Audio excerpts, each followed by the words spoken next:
Hey everyone, welcome to another day of the podcast. Want to have be excited here for my guest today, uh, international model, real estate investor, fitness trader, motivational speaker, Jonathan Niziol. It's me. Thanks for having me. I'm glad to be here. Looking forward No, to it. thank you for the time, Jonathan. How are you doing today? I'm great, man. Like I said, I'm up in Fort Worth, a little bit cloudy up here, which is kind of nice. Like, it's funny because when I was in Canada, long, I'm originally from Canada. For the listener, I've born and raised there. I've been down here for about 5 years, and winters are so long and gray, and they just drag on for so long. And we get so much sunlight here; it's wonderful. So even like cloudy day every once in a while, I'm like, oh, it's kind of nice for a change. Whereas before, I was just like, seasonal depression is like an actual thing, like it's a real deal. Like, yeah, like I'm like enough of this stuff. And then like it would get to April, and you'd think that like spring was coming, and then there'd be like an end of April like snowstorm, and you're just like, like man, like just enough already. Like, so I grabbed my U.S. passport. I'm a dual citizen, and I grabbed this one. I was like, I'm heading south. Let's go south south. And I was saying earlier, I've never really go up to Dallas, but that's or Dallas Fort Worth because that's around the same thing to me. Yeah, yeah. It gets pretty cold up there for us Texans, like where it actually snows pretty rowdy, and I'm sure it's nothing to you as far as No, it's.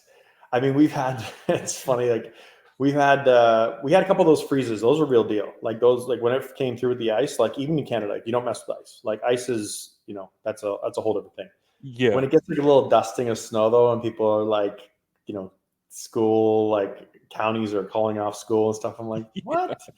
And even still, like I remember we had one of the ice storms and everything was closed down. The roads were actually pretty bad, but I go to the gym every day. I wanted some exercise. I play hockey 4 times a week, so I went for a run, and I'm just running. It's icy, but I'm used to it. And the number of people that stopped to ask me if I need help was crazy. I mean, I was wonderful because but I'm like, I'm from Canada. I'm just going for a run, man. I should have like worn my flag around my neck or something because people were like, "Are you okay? Do you need a ride?" I'm like, "I'm just trying to get some exercise, man. I've been stuck in my house for like 2 days." Like, yeah, so it does get so this year we didn't get any snow. We didn't even get like a dusting. It was a very Mm-mm. mild winter, but yeah, like I said, I don't miss the minus 40s and stuff like that. Like that's bone chillingly cold up in Canada when it's like, oh, growing up at a farm, um, minus 40, being like 10, 11 years old, having to go out to the pasture and put hay out for the cows. And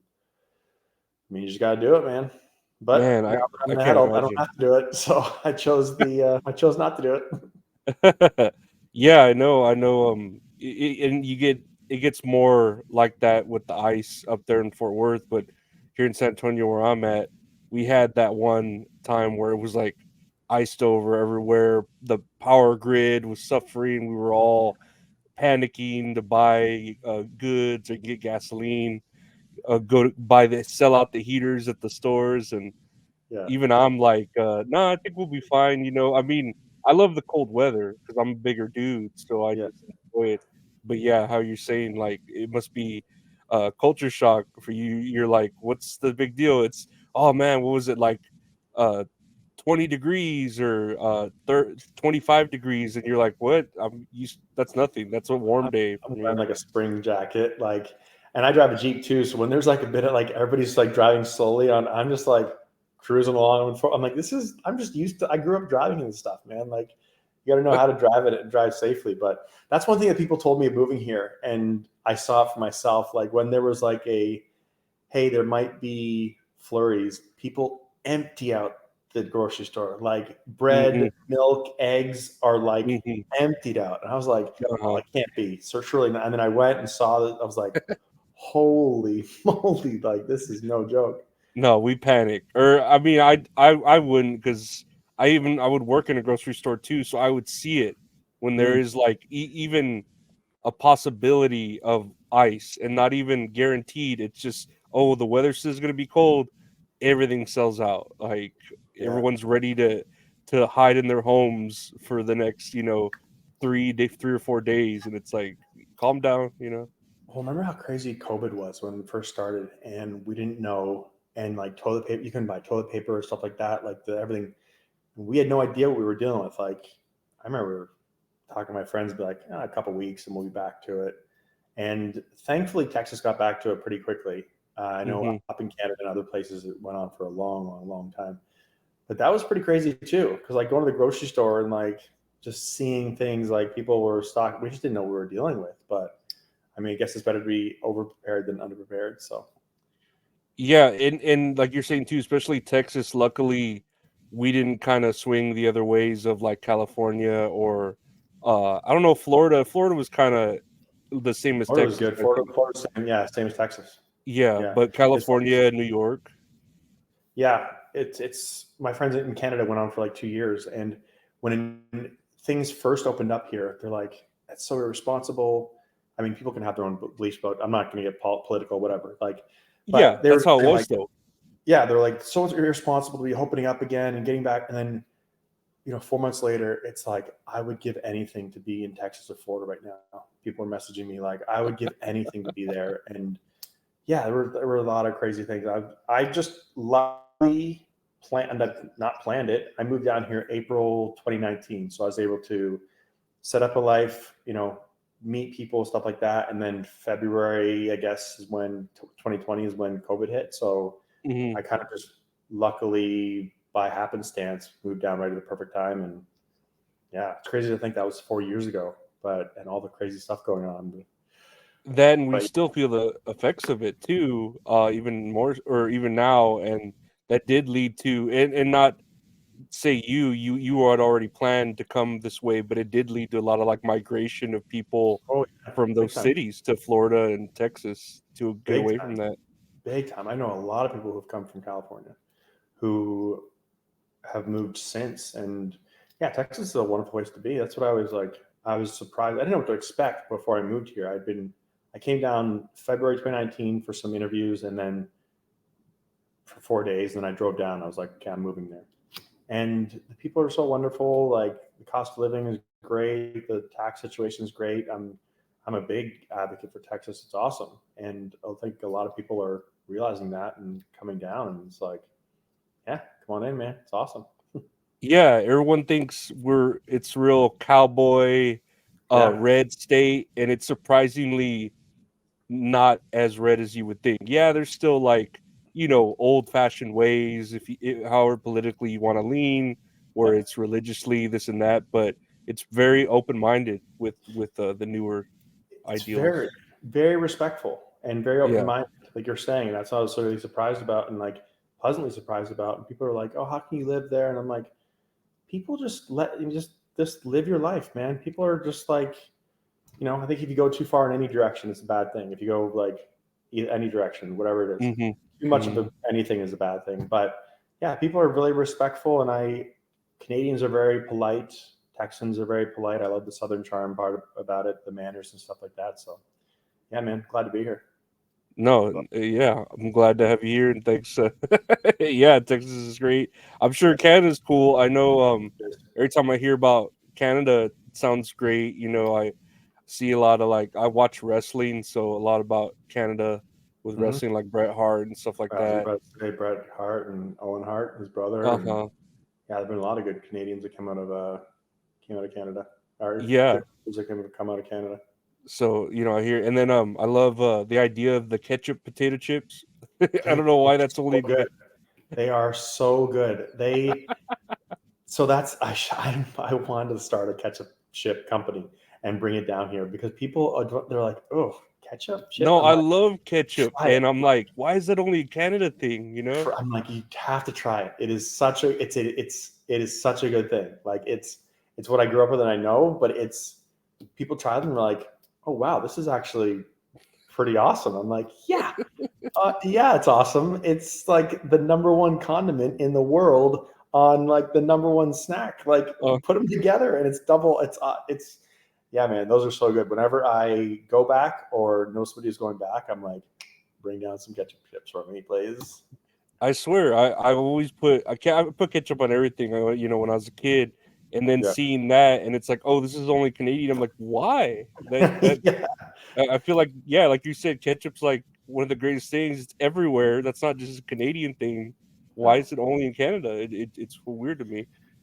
Well, I guess only Canadians figured out to put the two of them together, and they hit the nail on the head, man. They knocked it out of the park. It's yeah, people. But like I said, so many people hear about it, they're like, oh, and then once they try it, they're like, oh, I get it. Like, I get it. Like, yeah, It's so weird though that that's like a culture shock to them. Like, oh, that's weird. It's like what? Like, I don't know. It's hilarious to me, but no. Again, thank you for being. I see your resume. You know, in looking at it like international model, real estate investor, fitness trainer. You would think you had all the privileges in the world. I wouldn't say that's necessarily the case. yeah, I'm sure you've just like any person, we've had troubles in our life and stuff like that, and I wanted to know like how you came about, how you grew up, from your past traumas or whatever you had to get out of to become the person you were today. for sure. So, yeah, man. I mean, it's you can't judge a book by its cover, and you don't know what people have gone through or what people are going through. And I think that it's a very important thing to lead with grace and to treat people with respect and understanding because of that fact. And I'm, we're all a perfect example of that. I'm in my own sense. Things really changed for me. I had a wonderful upbringing. Like I said, I grew up on a farm, 500-acre cattle farm outside of Toronto. But the day before my 21st birthday, my mom died very suddenly, very unexpectedly, Mm, and that led to mental health struggles, and I've been dealing with those for the last 20 years. It led to me becoming an alcoholic. I was overweight. I was about 40% body fat. Just my everything was falling down around me, just falling apart around me because I was a non-functioning alcoholic, and I couldn't stop drinking. But I got really lucky because I got a really bad case of acute pancreatitis, which put me in the hospital. It's a um, extremely painful illness, and I was in the hospital for just under a month. I had to mm, have 5 blood transfusions. I almost died twice. I lost 60 pounds in total, like 40 pounds in the first 2 weeks. It was pretty crazy. I was 25 at the time, and I came out of it not drinking anymore, and I've been sober for over, I don't know, somewhere over 16 years or something from alcohol. But I came out of it with much better appreciation for my body and wanted to take better care of my body. And that's where my love and passion for fitness started with that, and having gone through that at like a young age. You're 25, you think you're invincible, you're like, pfft. And then something like that really wakes you up. And I've been a big proponent of, even though the rest of the story wouldn't well, doesn't exactly echo this, but I'm a big proponent of proactive health and eating healthy, doing that kind of stuff. Having said that, though, I've dealt with eating disorder, drug addictions as well. After that, um, yeah, a number of things. I started. I was a professional lacrosse player, and I tore my knee right after I got out of the hospital that next season. mm, And I was like, okay, maybe it's time to just call it a career. And that's when I started modeling internationally, starting to travel, and then, like I said, I started to put the seed of um, body dysmorphia, plant that seed in my head, comparing myself to others, and that whole like comparisons be the thief of joy kind of thing. Like, and I decided I also wasn't dealing with the death of my mom properly and other things that I dealt with along the way, and started, like I said, an eating disorder, which lasted for about 8 years. I always say that I was like a functioning bulimic because I would wake up, I would eat, healthy all throughout the day, take my vitamins, all that kind of stuff. It's just when I was like alone with my feelings. Same with when I was drinking. I would drink alone a lot, like at night when I was by myself. Same with my drug addictions and stuff. It was always like a solitary thing. I wasn't like, hey, let's have a party and let's do drugs. It was like I need to be by myself and not feel my feelings. So mm-hmm, dealt with that for a while. Dealt with a number of drug addictions, and finally got to the point where I just realized that it wasn't I wasn't going to give up. Like as much as I wanted to give up, and I had resigned to the fact that I'm going to be an alcoholic the rest of my life, then pancreatitis happened, and I was like, okay, cool, I'm not going to be an alcoholic. And then now I'm going to be a drug addict the rest of my life, or I'm going to have mental health struggles the rest of my life, or all these things. I was just like, I give up. But then I thought, I'm not going to give up because this is not worth giving up on. And that's when I was 35 years old at the time, and I had been doing this for 15 years of this kind of revolving door of distractions and addictions and whatever you want to call them.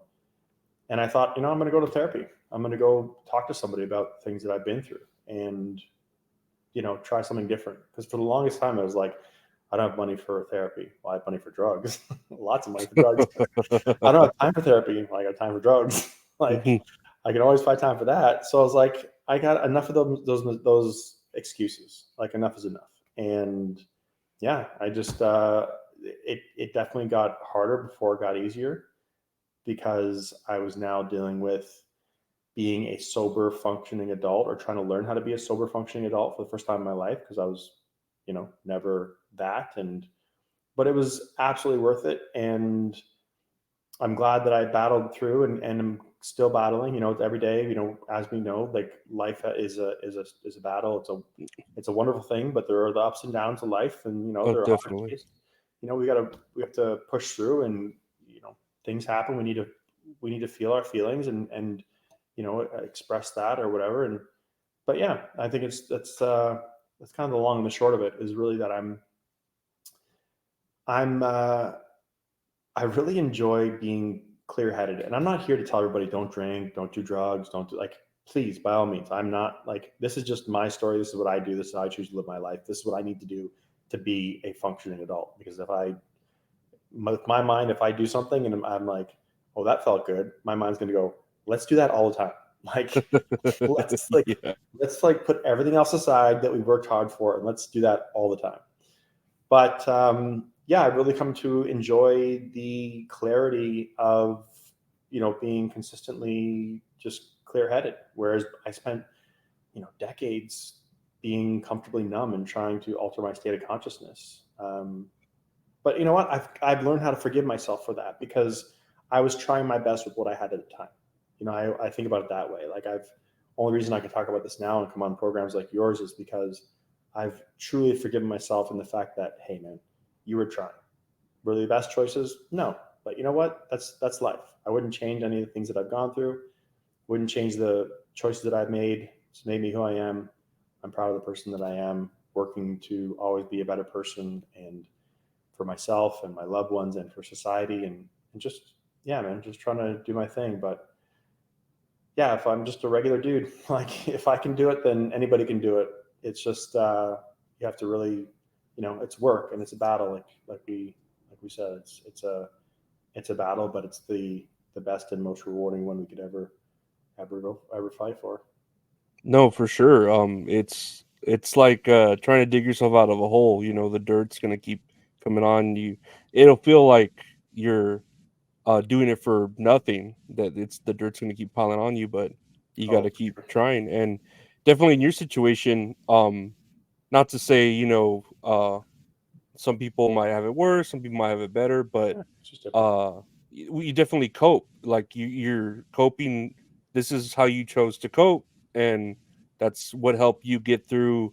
I mean, of course, there you maybe people may say they're negative. Of course, like you said, it made things worse for you, but you were coping with the traumas you were going through. It helped get through that at the time. Exactly, and that's what I said. That's why I could finally, like, and it's only like Lorenzo. It's only within the last, I don't know, 15 months or so that I've gotten to this point now where I'm like, oh, I actually forgive myself for those things. Hmm. Because for the longest time, I was like, I wish I had that money back. Like, so much money, Mm. so much money. And but it's like, you know what? That's gone, and I can't think that way. Like, we can't put the world back the way it was 5 seconds ago. So why do we do this whole thing with depression? And it's a deeper thing. Obviously, depression is not just, but it's we're living in the past and living in our regrets and our should have, could have, would have, whatever. And Hmm. that's gone, and that's done. And you know what? I got a lot of great life experience out of it. uh, like you said, it felt like I was just being buried for years, and I never thought I was going to claw my way out of it. Um, but you know, it does turn around, and you can claw yourself out of it, and it's okay if you stumble. Like I hit dozens of rock bottoms before I quit drinking, or before I quit. I had like 4 drugs that I was um, addicted to, and I hit dozens of rock bottoms. People are like, "What was your rock bottom?" I'm like, "Which one?" Like, dude, like how much time do you have? Like, I mean, I got how many? Like, we're gonna need more hands and more fingers. A lot of times, I know for me, especially, it was like the final straw wasn't the lowest rock bottom. People are like, "Oh, you finally hit your rock bottom," and it's like sometimes, yes, that is the way it works for people. For me, it was like I'd hit lower lows of lows of lows. Like, the power company would call me to shut my power off, and I'm like, "Oh, I got a little bit of money left. I got to put it towards truck." And that wasn't even low enough for me. And then finally, I just, the straw that broke the camel's back, and I just like, okay, enough is enough. Hmm. So it's just those kinds of things. But you're right, man. It's feeling like it's getting piled on, and like it's never going to stop getting piled on. And then one day it's like, well, that was only half a shovel full of dirt, not a full shovel. And like, oh, okay, today somebody just sprinkled a little bit of dirt on me, and you're like, wait, there's no dirt today. Like, what's going on here? Yeah. It's that kind of analogy of like little bits at a time, and like it's a marathon, not a sprint, right? Life Hmm. is not a marathon. Or it's not a sprint, it's a marathon. And all these things, there's no get fit or whatever fixed quick, or else you and I need to talk off air, we'll become millionaires. Billionaires with a capital B. uh, um, cut this. Brendo, cut this. So the idea is, yeah, if there was a pill, I mean, damn, you know what, we'd all take it, and Hmm. I do take medication for mental health stuff, and it does help. But what helps the most is are the tools and the things that I've learned along the way, and to keep myself. And that's just a little bit of an extra like helper. What I actually like do every day to battle my mental health and to stay in a good place are the practices that I've learned that I have to do, and I put it into practice. So yeah, but we'll worry about that other scheme later. Wink, wink, wink. That was definitely good advice for everyone. I was gonna say, when you did go through like your different, I guess, phases of addictions, whether it be alcohol, drugs, even you said addiction to exercise, right? Yep, Where, yep. um, were you like kind of open with this with your family, friends, your social following, or were you like ashamed of it and you hid it and you? How I was that was like? Man, that's a great question. I was so good at putting on the mask. Like, I'd go to family functions, and I'd be like, "Hey," and Hmm. I'd go out, and like it like recently, now that I've talked about this more publicly, I have heard from a lot of people that I've known throughout these times. The alcohol was a pretty obvious one, because it was obvious that I was an alcoholic. My body was changed. Like, it was just, I was a non-functioning alcoholic. So that was very obvious. Couldn't hide that. Hmm. But the drugs and the other thing, the eating disorders and stuff like that, like, people are like, "Dude, we thought you had it all together. Like, we thought you had it all figured out." And I would like, "Hey, yeah, great." And then I'd go home, and I'd look in the mirror and be like, "You're an idiot. You're failing." And then I go back out and be like, "Hey, everybody, like, Jonathan's here, the life of the party." And then I come back and then just shut down. And I was always very insular with that, with like mental health struggles. I still am to a certain extent. Like, I really, Hmm. but I think that's something that I was very like pulled back with. And the few times that I did talk to a couple of friends towards the end about like, having doing too much of this or taking too many of these and stuff, and they're like, and I'm like, I just don't, I don't know if I can beat it. And they're like, "Man, you're Jonathan Niziol. Like, you're the guy who's done all this." I was like, I don't feel like that guy. Like, you keep saying that, but I don't feel like that guy anymore.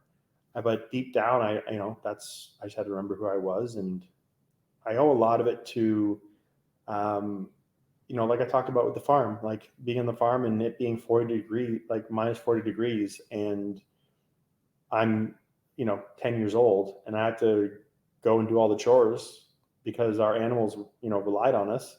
Hmm. That was the kind of mentality where I went back to, and I was like, oh yeah, I'm that guy. Like I'm gonna roll up my sleeves. It's not gonna be easy, but it has to be done. And that's the kind of same mentality. And same with athletics too. I've always been an athlete all my life. I love sports. It's that same determination of like it doesn't just happen when you're in the game. It's what you do outside of the game and that kind of mentality. So yeah, man, it's I was very much a hidden, um, hiding all my things, but and pretty well too, from what I've heard from people, because family and everybody coming out of the woodwork are like, man, I'm like, well, I was a good liar. I mean, most addicts are really good liars or good at hiding it. Yeah, and it seems like well, of course, you've had like there's I don't know if you want to say there's worse vices. There's every vice is bad, right? Like an addict, but you traded one for another, and some people might say, well, that one's better than one, trading Yeah, snakes for rats or whatever yeah, infestation you might have, but they're just as bad, right? I would just as say. yeah, absolutely. And that's why I think people's emotions and feelings are all just. There's no, like, oh, you think you have a hard? Like, well, let me tell you a story about my life. Like, there, everybody's, and we always think about it, and it's good to put it in perspective. Like, there are other people out there who are going through harder stuff, and that is it's a good thing to remind yourself of and to put in perspective. That doesn't mean that your feelings or your thoughts or what you're going through isn't valid and isn't, it isn't hard for you. What is hard for somebody is hard for them. It Hmm. doesn't matter if that's easier for this person or it doesn't. There's no scale. What's hard is Yeah. hard, and I think that's exactly what you're saying. Like, yeah, like going from alcohol then to fitness. I mean, fitness was hindering my life the same way that alcohol was. With I was, obsessing over it. I was spending too much time on it, spending too much money on it, and then going to drugs. And then drugs were, doing the same. It was all the exact same thing, just shifting it down the line until I finally said, "Man, I gotta cut this stuff out. I'm gonna be broke." Like, I mean, I already was, but I was like, I need to. So yeah, I totally think you're absolutely right, man. Absolutely right. And how'd you finally like you said that you had hit these other rock bottoms, but you kept with it wasn't the tipping scale that made you want to change. Mhm. What'd you say like finally made you want to like get control of yourself, and what route did you? I know you said you take a little bit of medication. I take a lot of medication. I know that keeps me at least functioning level. But Mhm. what made you like? I guess for lack of a better term, see the light. Like, was it meditation? Was it prayer? What made you want to start caring and healing about yourself, putting yourself first? It was getting to the point where I was like, enough is enough. Like I said, I was 35 years old at the time, and I was like, I can't keep doing this. This is not the life that I was meant to live. This is not the life my mom would have wanted me to be living, or my dad, who's still here, and he actually lives in Texas now too, just 20 minutes away. This Mm. is not the life I'm meant to be living for myself. And I was always usually pretty good about, like, I did like baseline drugs mostly. Like, I had a really bad problem with weed for a while, really bad problem. Then nitrous oxide, Adderall. That's not so baseline. That's pretty. This legal meth. Um, and then the final one was muscle relaxers, just over the counter muscle relaxers, Mm. and they were um, 200 milligrams of ibuprofen in each capsule, and then 500 milligrams of methocarbamol, and that's the active muscle relaxer. And with my addictive personality, I'm like an all or none kind of guy. So, it says don't take more than 12 per day. And within a short period, because I stopped doing these other drugs because I was having bad experiences with them. But I was like, I need to go on to something else. Like you said, I need to pass the buck. I can't feel my feelings. Like, that's not an option. Yeah. So instead of taking, like, not, it says don't take more than 12 a day, I was taking 100 pills every single day. I was having Oh, Lord. 50, I was ingesting 50,000 milligrams of methocarbamol and 20,000 milligrams of ibuprofen every single day. And I'd go every day. I'd go out and hey, good morning, train my clients. I'd go to a shoot. I'd be like, hey, great guys, that was awesome. I'd go to the gym. Hey, high fives, everybody, great workout. And I'd go home and I would just dump 40 in my mouth and just, just do that until the 100 was gone. And I started to see that my body, like I was having fainting spells. My anxiety was through the roof because I was having these fainting spells. I'm like, I'm gonna like, what if I faint while I'm driving? What if I faint like in the middle of somewhere? Like, so this was becoming a big thing. And then I finally realized, like most of us addicts do, like the answer is always right in front of us, but we want it to be anything else but our substance or our thing. It's like, oh, I need more carbs, or I didn't eat enough that day, or I need to get more sleep. And it's like, no, man, it's like the 100 pills you're taking every day. Like, so I knew that I ran out of baseline drugs, to be honest. I didn't know where to turn. And it was either I graduate to hydroxy, whatever, and like cocaine and that kind of stuff, or I did something else drastic and I chose I'm going to go to therapy route.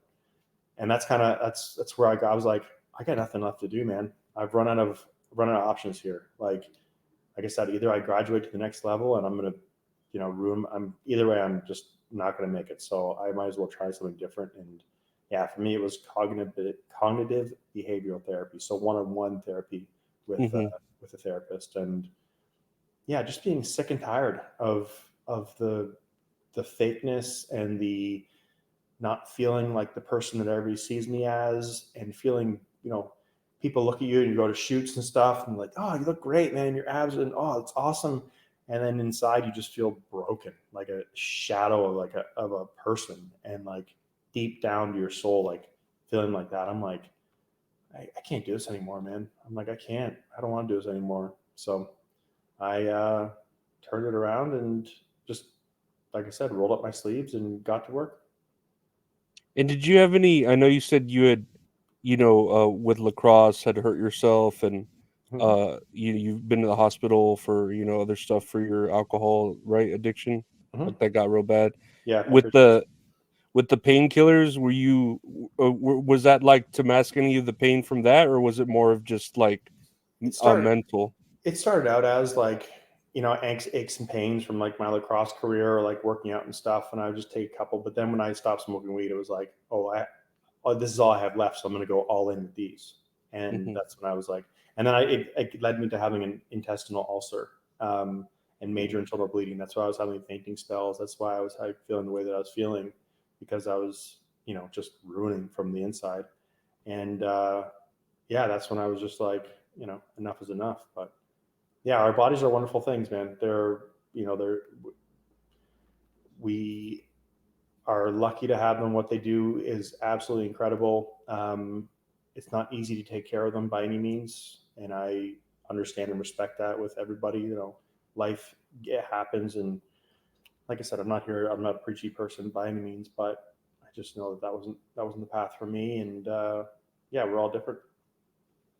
No, definitely. Like you said, other persons, what may be the easiest step to take for someone could be the hardest step for someone else to take. Yeah. And the body is amazing that it's able to heal itself with traumas, whether it be physical or mental.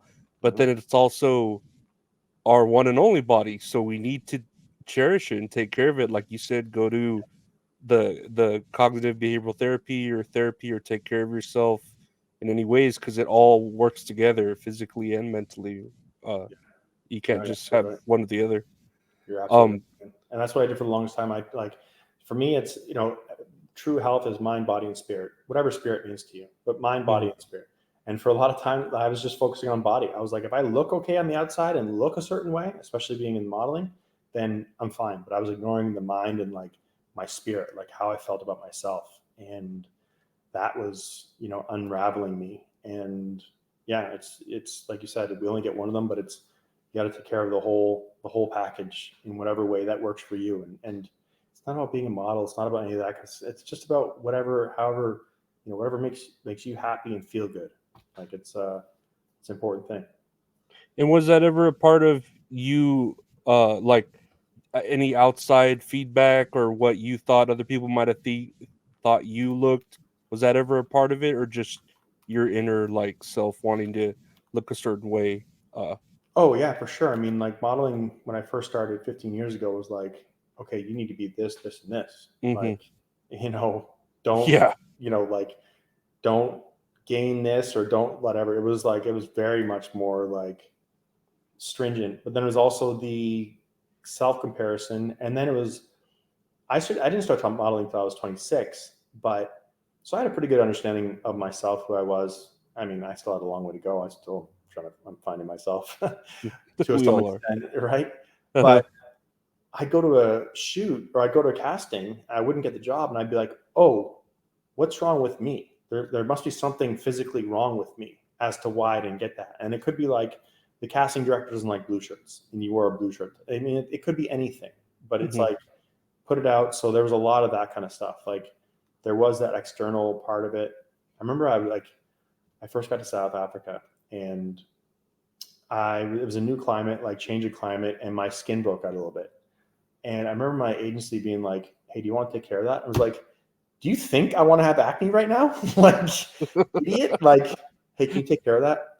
Yeah, no shit. Like, Yeah, thanks, that's your thanks, gimmick or something. Captain Yeah, Obvious. no, Like, yeah, you think I just this is I'm trying out a new look or something? Like, thanks, bud. Like, but that's kind of a. I was like, yeah, why don't you Photoshop that out and do your job? Like, beat it.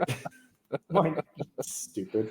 But yeah, so it was both, but it was mostly myself. It was most I will say I'll take the it was mostly myself. There were like things that I had to stick to with regards to modeling and stuff like that, but a lot of it was my own insecurities and my own learning about myself and that kind of thing.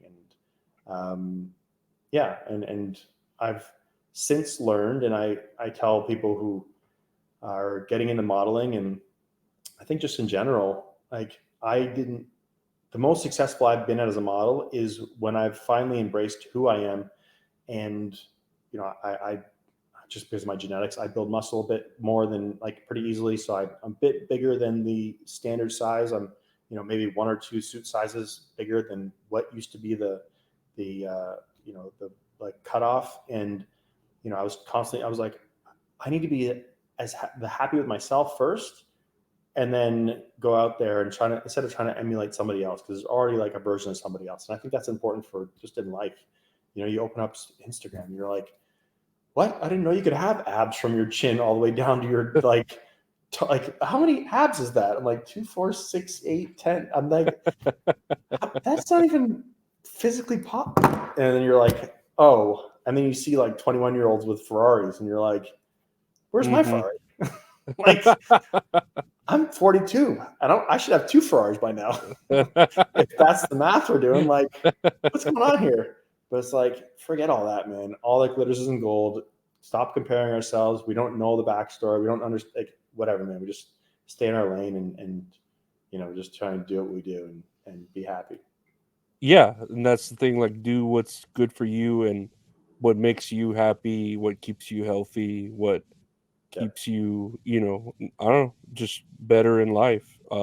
Obviously, you love music, so that's a big part of your life.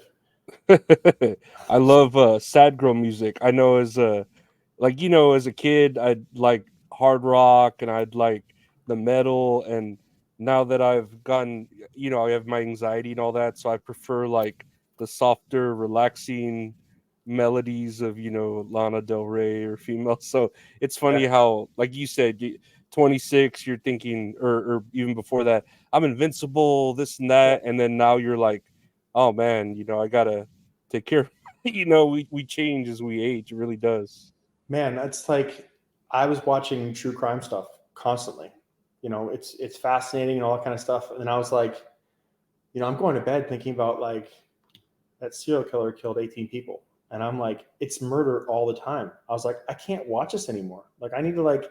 I started watching like Korean romantic dramas. I'm like, they just make me feel good. Like, I'm like, hey man, like, I think we have to be very protective of what we put into especially because you pick up your phone and the algorithm tells you like, here you go, look at this.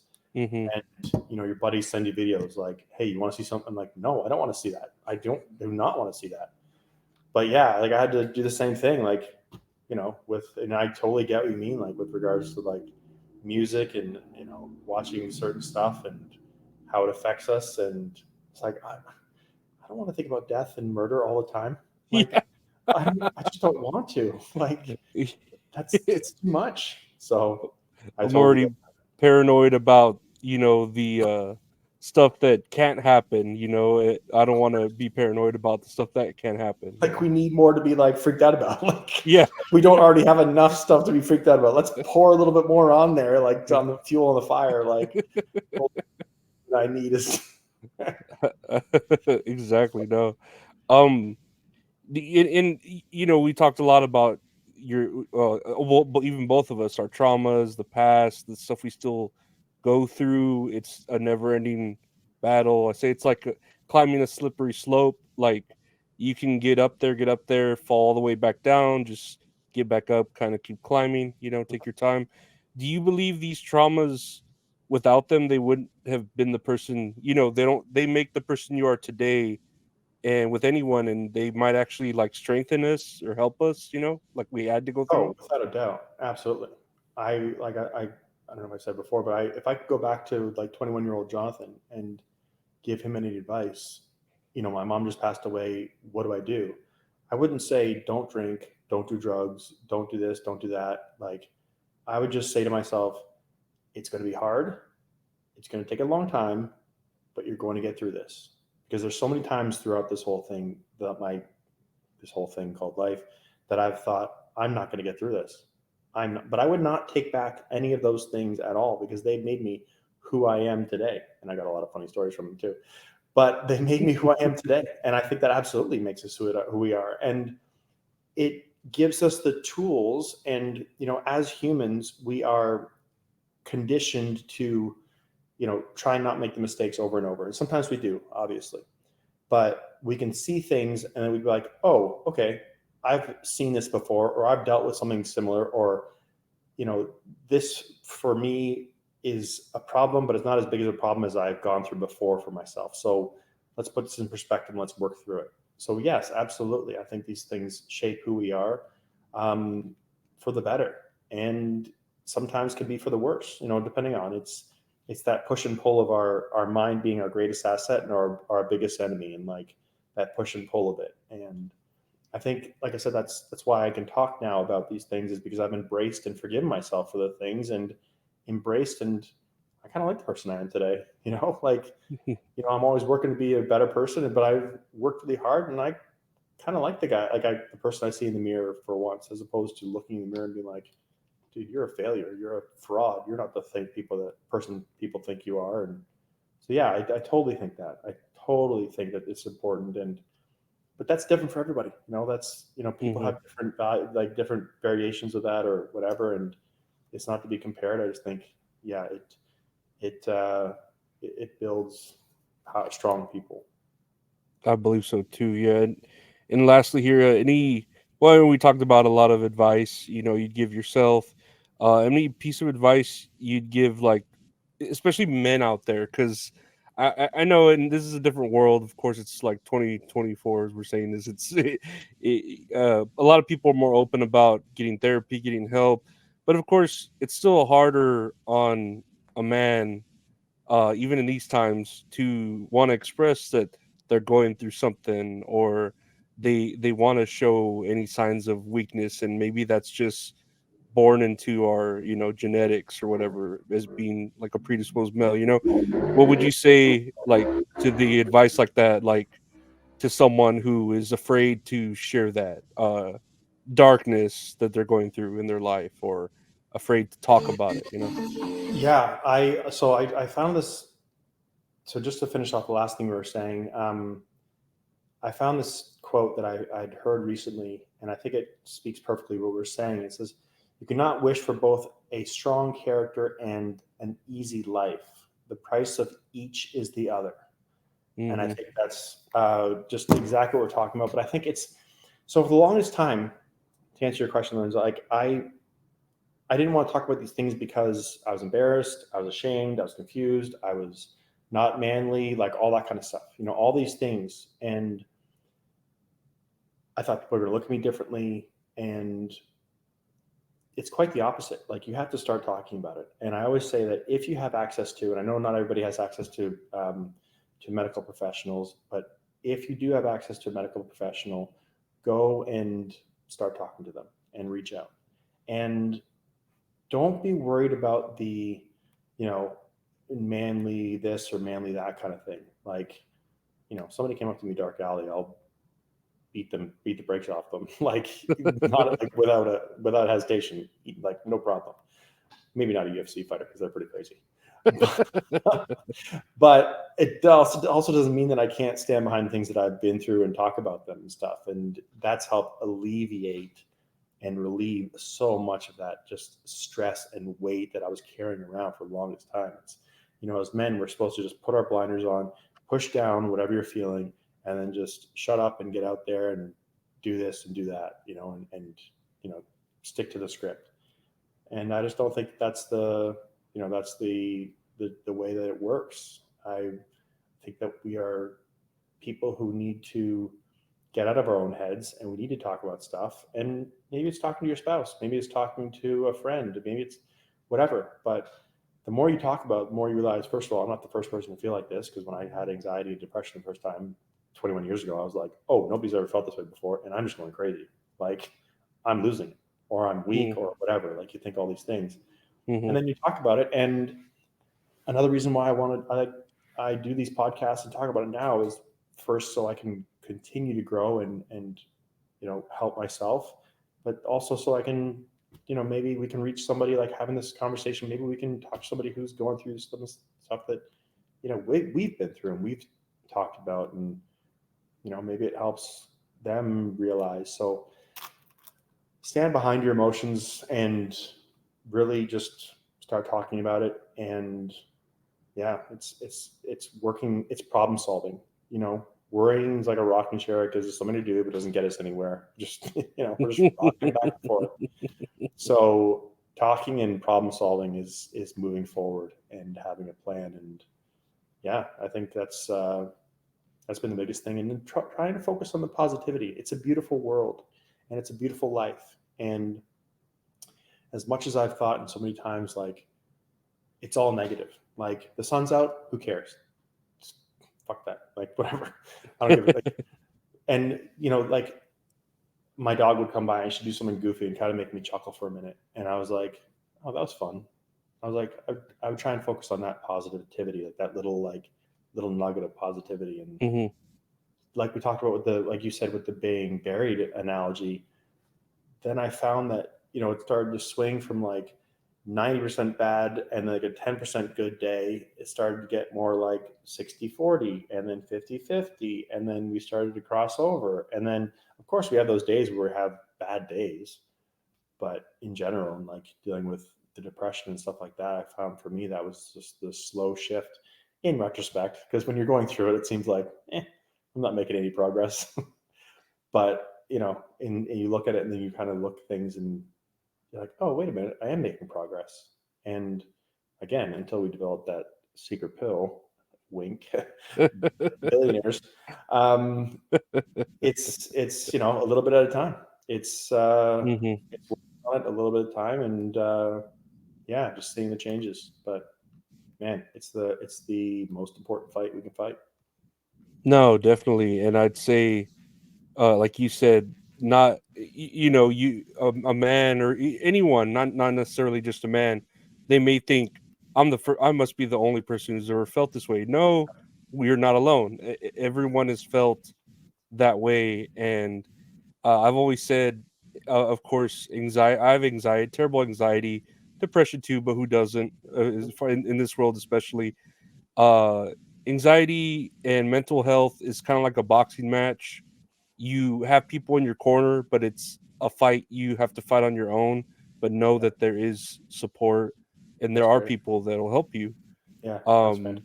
That's and then incredible. also, I remember reading a book, "Man's Search for Meaning" by Viktor Frankl, and it's about the Nazi and Jewish encampments, whatever you want to think of that.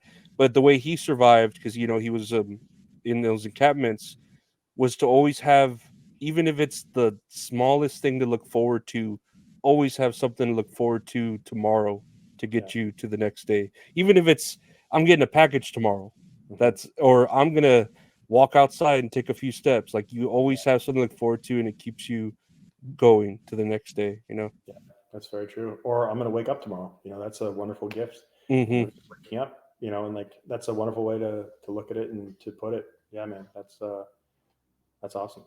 No, and you're awesome. Thank you so much for your time, Jonathan Niziol. Where can everyone find you and get hold of you? Uh, I'll hopefully you can put it in the show notes, but I'm on Hmm. Instagram mostly. TikTok, YouTube is just my name, Jonathan Niziol. My website and my Facebook page are Jonathan Niziol Official. And I love reaching out and hearing from people. I love learning from people too. A lot of the podcasts that I've done, and I'm sure with this one as well, is like people reach out and I, we continue the conversation and I learn from them. And I think that's a wonderful thing. I don't think I have all the answers. When I was 18, I had all the answers. I mean, if We you need, always do. I had the answer. I was like, I got this figured out. Life, easy, beat it. The older I get, the more I'm like, man, I don't know shit. What the hell's going on? Let me YouTube it. I can tell you how to do it. It's like Wikipedia. So yeah, I love when people reach out and contact and continue the conversation. And yeah, you can find me on all those platforms. And yeah, I would love to hear from people and love to get to know more people. No, yeah, well, I'll definitely have all your contacts there and the descriptions and stuff. Everyone can find you there. And again, I want to thank you for your time. And I hope anyone listening can, of course, everyone goes through their traumas. We hope you don't have to. We hope you learn from other people, but uh, would know that you're not alone. We're all here to support everyone. Thanks for But having me. yeah, thank you so much for your time, Jonathan Niziol. Thank you everyone for listening. Take care.